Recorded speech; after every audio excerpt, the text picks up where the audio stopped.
بسم الله الرحمن الرحيم وينذر الذين قالوا اتخذ الله ولدا ما لهم به من علم ولا لآبائهم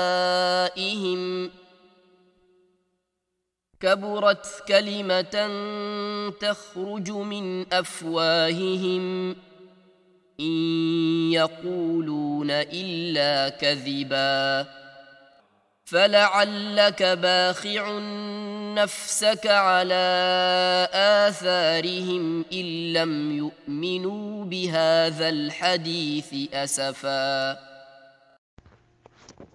اعوذ باللہ من الشیطان الرجیم بسم اللہ الرحمن الرحیم۔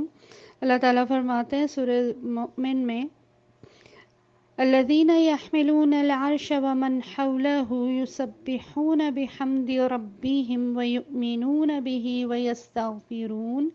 ویستغفرون للذین آمنوا ربنا وسعت كل شيء رحمة وعلما فاغفر للذين تابوا والذين واتبعوا سبيلك وقهم عذاب الجحيم ربنا وأدخلهم جنات عدن التي وعدتهم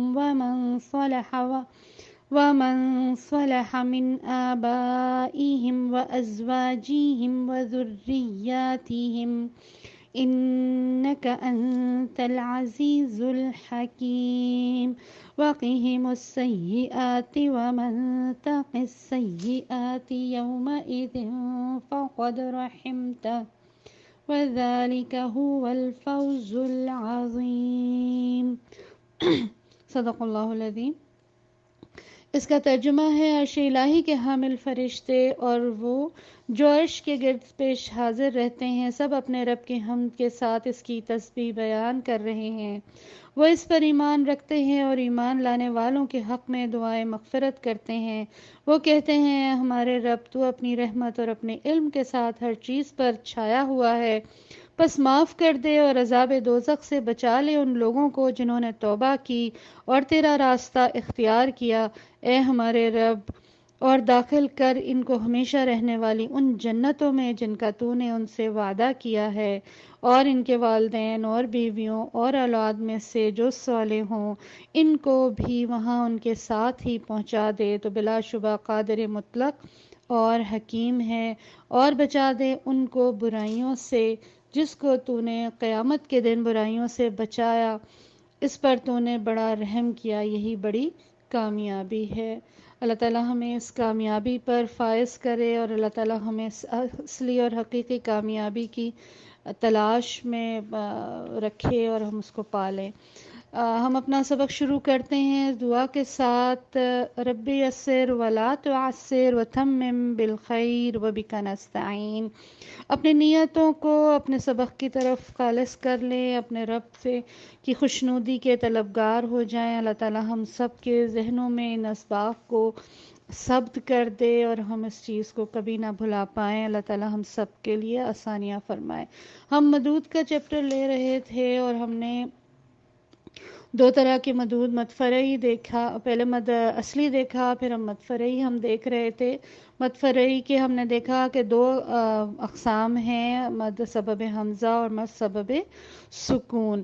سبب حمزہ کے جو ہم نے پہلی قسم پڑھی مد بدل، اور اس میں ہم نے دیکھا کہ مد اصلی حرف مد سے پہلے والا جو حرف ہوگا وہ حمزہ ہوگا تو وہ مد بدل بنتا ہے، اور مد بدل کی چار ہم نے کیفیات دیکھی تھی۔ ایک وہ جو ہر حال میں قائم رہتا ہے مد بدل، ایک وہ جو صرف رکنے کی صورت میں ختم ہو جاتا ہے اور ملا کے پڑھنے کی صورت میں قائم رہتا ہے، پھر تیسری قسم وہ تھی کہ جو صرف وقف کی صورت میں پایا جاتا ہے اور وصل میں ختم ہو جاتا ہے، اور جو چوتھی قسم تھی وہ یہ کہ جب اس لفظ سے ابتدا کی جائے تو وہ مد بدل بنتا ہے، ورنہ وہ قاعدے کے مطابق ادا کیا جاتا ہے۔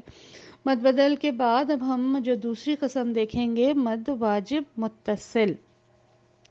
تو یہ مد اس وقت قائم ہوتا ہے کہ جب حرف مد کے بعد ایک ہی لفظ کے اندر حمزہ آئے. حرف مد کے بعد ایک ہی لفظ کے اندر حمزہ آئے تو اس کو اسی وجہ سے واجب کہتے ہیں کہ یہ ضروری مد ہے. یہ ضروری ہے کہ اس کی جو لمبائی ہے اس پر اس کی مقدار پر تمام جو قراء حضرات ہیں، قاری حضرات ہیں، وہ متفق ہیں کہ اس کی مقدار بڑھا دی جائے گی. اور یہ واجب اسی لیے کہلایا جاتا ہے کہ یہ لازمی کرنا ہے. اور متصل اس لیے کہا جاتا ہے کہ یہ ملا کے یعنی کہ ایک ہی لفظ کے اندر جڑا ہوا ہے. حمزہ اور حرف مد ایک ہی بامعنی لفظ کے درمیان آ رہے ہیں تو اس لیے اس کو متصل کہا جاتا ہے، یعنی کہ جڑا ہوا. اور جو مد واجب متصل کا حکم ہے وہ یہ ہے کہ اس کی لمبائی 4 یا 5 حرکات ہیں. عربی میں 4 حرکات کو توسط کہتے ہیں اور 5 حرکات کو فویق التوسط کہتے ہیں. جب حمزہ جو کہ حرف مد کے بعد آتا ہے لفظ کا آخری حرف ہو اور پڑھنے والا اس پر وقف کر رہا ہو، یعنی کہ حمزہ پر عارضی سکون دیا جا رہا ہو، تو اس حالت میں اس مد کی لمبائی 4 یا 5 حرکات ہوتی ہے جیسا کہ بیان کیا گیا ہے. اس کے ساتھ یہ مد 6 حرکات کا بھی ہو سکتا ہے. اس کو عربی زبان میں اشباع کہتے ہیں. تو پڑھنے والا جب حمزہ پر وقف کرے گا تو پھر اس کی حرکات بڑھ جاتی ہیں اور اس کو ہم اس مد کا جو نام ہے وہ ہم آگے جا کے دیکھیں گے. ویسے اس کو مد عارض السکون کہا جاتا ہے، لیکن اس کی حرکات جو ہے وہ 6 ہو جاتی ہیں. اور یہ کس قاعدے کی بنا پر اور کیوں اس کا حرکات تبدیل کر دی جاتی ہیں انشاءاللہ ہم اگلے اسباق میں اس کو دیکھیں گے. لیکن کہنے کا مقصد یہ ہے کہ جب حمزہ پر وقف کیا جائے گا تو اس کی حرکات بڑھ بھی جا سکتی ہیں. اچھا، مد واجب متصل کی جو مثالیں آپ دیکھ سکتے ہیں کہ جس میں حمزہ لفظ کے درمیان آ رہا ہے. فَكُلُوهُ هَنِيئًا مَرِيئًا وَلَقَدْ جَاءَكُم مُوسَىٰ آبائهم الملائكة جاءوها اولئک. تو یہ ساری ایک ہی لفظ میں حرف مد اور حمزہ کے آنے کی وجہ سے مد واجب متصل بن رہا ہے. اور اس کے بعد جو دوسری یعنی کہ مثالیں ہم دیکھ سکتے ہیں اس پہ سلائیڈ پہ آپ، کہ وہ الفاظ کے جو حمزہ پر ختم ہو رہے ہیں اس میں کیا ہے، یشاء، من یشاء، یضیء. تو اگر ملا کے پڑھ رہے ہیں، وصل کر رہے ہیں تو 4 یا 5 حرکات دیں گے، اور جب اس لفظ پہ ٹھہریں گے تو اس کو ہم 6 حرکات بھی دے سکتے ہیں. اور جو مزید اس کی مثالیں ہیں، شفعاء، جزاء، سوءا، یہ حمزہ پر ٹھہرنے والے حروف ہیں.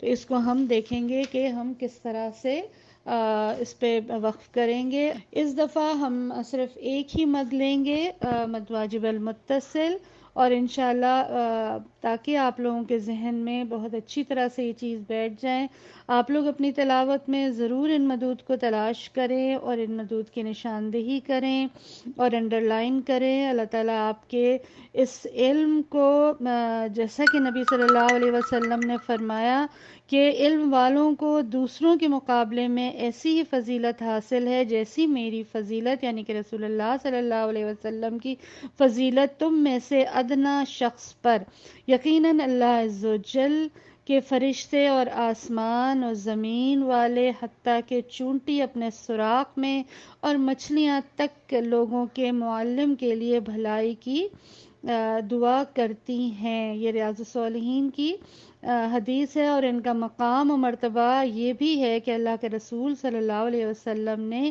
انہیں انبیاء اکرام کا وارث اور جانشین قرار دیا۔ اللہ تعالیٰ مجھ سے اور آپ سے اس علم کو قبول فرما لے، اور اس کو ہم اپنے لیے قرآن کے پڑھنے میں اس کو شامل کریں، تاکہ جو سلسلہ جو نبی صلی اللہ علیہ وسلم سے حضرت جبرائیل علیہ السلام تک پہنچتا ہے اس کے ہم وارث بنیں، اور اس کو وہ ہمارے لیے قبول ہو جائے۔ وآخر دعوانا ان الحمد للہ رب العالمین۔ مجھے اللہ سے امید ہے اور آپ لوگوں سے بھی کہ آپ لوگوں نے اب سورہ کہف کی تلاوت کو اپنے لیے ایک مشن بنایا ہوگا، اور اس کے احکامات پہ بھی آپ غور کرتی ہوں گی، اور اس کو بار بار سنیے، اس پر جو ہے وہ جمعے کے دن اس کو اسی طرح سے پڑھیے جس طرح سے اس کے احکامات ہیں۔ اللہ تعالیٰ آپ سب کا حامی و ناصر ہو۔ اللہ تعالیٰ ہم سب کے لیے اس علم کو حاصل کرنا آسان بنا دے۔ وآخر دعوانا ان الحمد للہ رب العالمین۔ سبحانک اللہم وبحمدک نشہد ان لا الہ الا انت ونستغفرک ونتوب الیک۔ آمین یا رب العالمین، آمین۔